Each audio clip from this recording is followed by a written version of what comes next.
you know, maybe there was like the four schools that you might find, you know, a few blacks that lived in because, you know, River City was kind of a, you know, mix one way or the other. So, but it would be Sequoia, Middle Atherton, Ravenswood, and Palo Alto and Cumberland. Those were the few schools. Now the other schools, Woodside, San Carlos, and where? Gun High School. Gun High School. Yeah. Yeah, I think Gun High School was like the last school to enter into. You know, I just thought about that as what you call it, academic thing. We never played against Palo Alto. No. We played against what? Sequoia, Cumberland, and the Gun. Was that the other? What was about? No, we did Woodside with San Carlos. Oh, okay. Woodside, San Carlos, Middle Atherton, us. I think it was like a 6 or 7 schools. So would it be because y'all playing Sequoia District schools? Because we was at the bottom of the county anyway, so maybe it was just because they was in a different county you didn't go against them? I just think that's the way they had it set up. Okay. That, you know, as far as school districts and but then once you pass San Carlos, then you start getting into the San Mateo County neighborhoods, and so that's where, you know, San Mateo, Hillsborough, Hillsdale, and all this. Yeah, Brisbane, yeah. So, you know, he was going back there, Burlingame, all that, you know, Yeah. Millbrae and all that stuff. So it was the same thing, like you say. I mean, it almost seemed obvious, but it was the same ethnic boundaries made your schools the same ethnic boundaries. Okay. Typically, you didn't play against an all-white school. Like I say, Palo Alto was.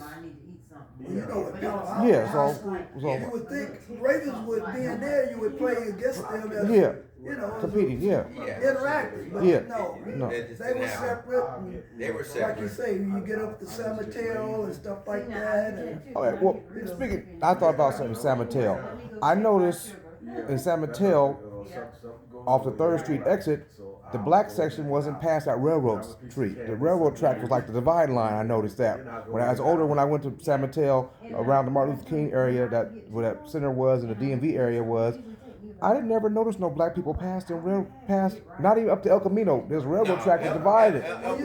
Well, you know, San Mateo County was one of the, it might be still one of the highest counties in the state.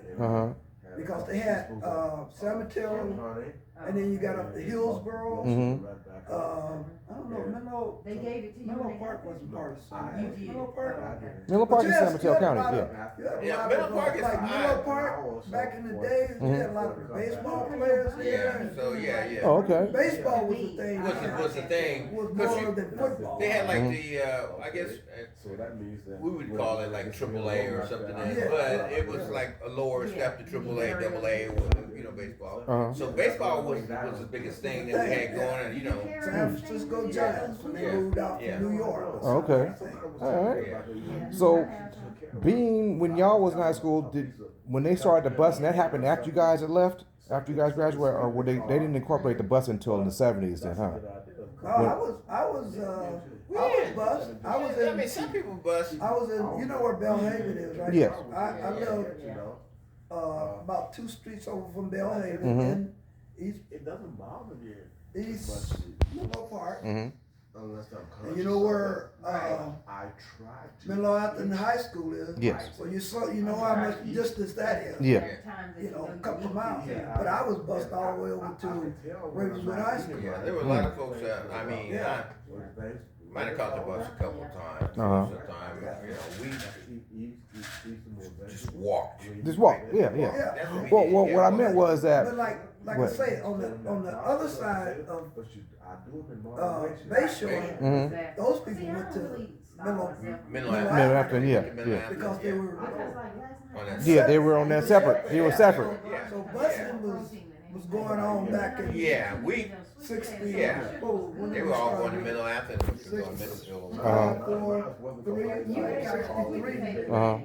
We was being loved. Yeah.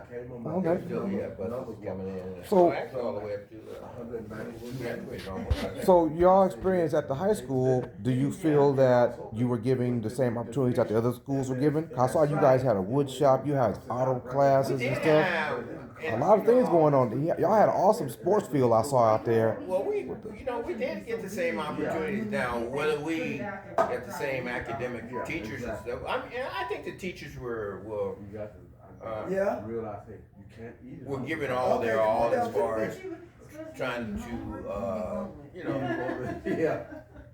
give us the right education that we needed to go out into the field and stuff. So we all had, the great stuff at all the rest of the schools. I mean, there were a couple things like driver's ed. We had that, and home ec, and like you said, the wood shops. What they call now trades. You would go to trade schools to get a lot of that stuff that was going on, but they were introducing it into the school year that we were having. So pretty basically now, but. I believe we did have a lot of, we had good teachers,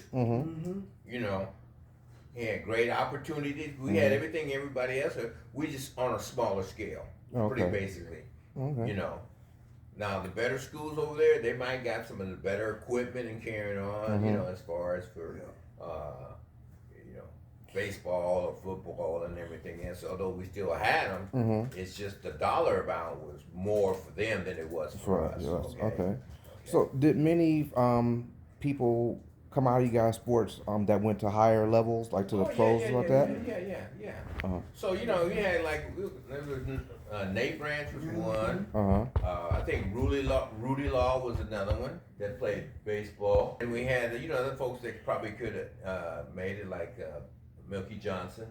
He was a good one. And then some of the folks, like I said, Pierce. I can't think of his name, but yeah. So, but we had a lot of good talent.